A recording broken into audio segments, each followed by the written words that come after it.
But the lesson from all this, and it's just been a few weeks, is that the laws of physics didn't just go away after Donald Trump won the election. In politics, gravity still exists. The hearing is now underway for Trump's nominee to be Secretary of Education, Betsy DeVos. She's a billionaire conservative donor and activist with a long list of potential conflicts, including possible ties to a student. The number was 200 million. Does that sound in the ballpark?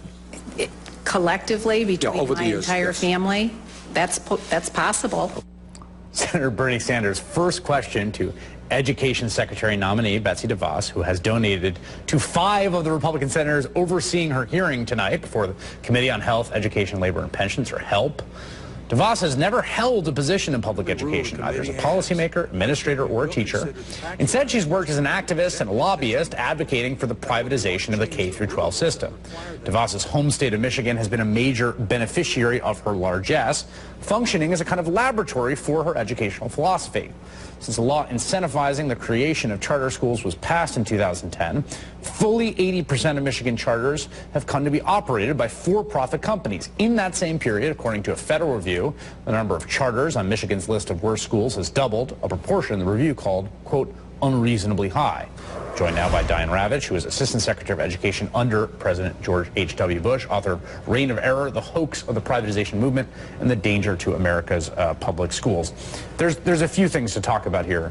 One, I just want to put in context. I mean, a bunch of senators raised at the hearing today. There's not really a precedent for a Department of Education secretary who's never worked in public schools in any capacity. I mean, just starting off there before you get to the other ideological stuff. Well, there have been governors, so you could say, well, Lamar Alexander was governor of Tennessee, Richard Riley was governor of South Carolina, but a governor has a huge responsibility for public education because it's usually the single biggest expenditure in their budget. Betsy DeVos, on the other hand, has zero experience in education other than as a lobbyist for vouchers and charters and homeschooling and cyber charters. Everything but public schools. She is a dedicated enemy of public education, and 85% of the kids in this country are in public schools. DeVos has, Michigan, I think it's fair to say, has been kind of a laboratory, partly because there's a lot of DeVos money there. She has a high degree of influence, particularly in Detroit. Your assessment of her record there? Well, you have to understand with Betsy DeVos, first of all, the family is worth over $5 billion, according to Forbes, so they have a lot of money to spend. She has given a lot of money, she and her family have given a lot of money to the legislature, and she basically runs the state when it comes to education. They do what she wants. In the year 2000, she and her husband sponsored a referendum to change the state constitution to permit public money to go to religious schools, and the voters turned it down 69 to 31. Then Dick DeVos ran for governor in 2006, and he lost, and so they decided better to work from the inside. And what they have been able to do is to create like the Wild West of charters. I read the law. Anyone can open a charter. You or I could go to Michigan and open a charter, and they'd give us money, and if we can gather students, we can collect the money to open charters. There's literally, and we should say that there are lots of people in the charter movement, which is a movement I think that you are quite skeptical of on the record of.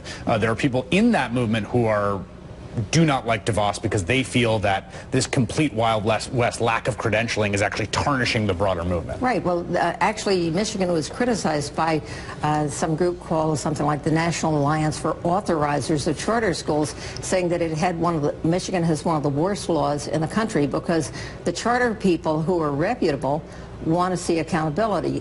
Betsy DeVos and her husband actually have discouraged accountability, discouraged any supervision. The Detroit Free Press ran a series saying that the charter industry in Michigan is now a $1 billion a year industry that's unaccountable and unsupervised, and there are scandals all over the place because unqualified people are running charter schools. And we should say, I mean, my sense from the folks I've talked to about Betsy DeVos, people in education circles, this is a true believer. I mean, this is a genuine ideologue who genuinely thinks the entire existing paradigm of public education is bankrupt and statist, possibly unchristian.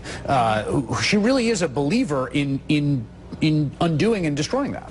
Well, she's been quoted as saying that her efforts on behalf of choice, meaning anything but public schools, are advancing God's kingdom. And there's a lot of kind of Christian evangelical language that gets into this. The DeVos family supports a lot of fundamentalist organizations, anti-union, anti-gay, anti-this, anti-that. But the big thing that they're interested in is breaking up what they call the government monopoly. The thing that's so, to me, crazy about this is that if you were to look at the research on, let's say, the 10 top performing nations in the world, none of them have a free market. All of them have great public school systems, so that wherever you live, whatever your zip code, there's a good public school. They don't have charters and they don't have vouchers. So she's pushing an ideology that has already been proven not to work. And the best evidence of this is to look at Michigan itself, where the charters are lower performing than the public schools. In Detroit, which is overrun with charters and for-profit charters, the results there are abysmal. She was talking in her hearing earlier this evening about results are what matter. There are no results from Michigan. In fact, the whole state of Michigan has declined on the national test over the past 15 years. All right, Diane Ravitch, thanks for your time tonight. Appreciate it. Thank you.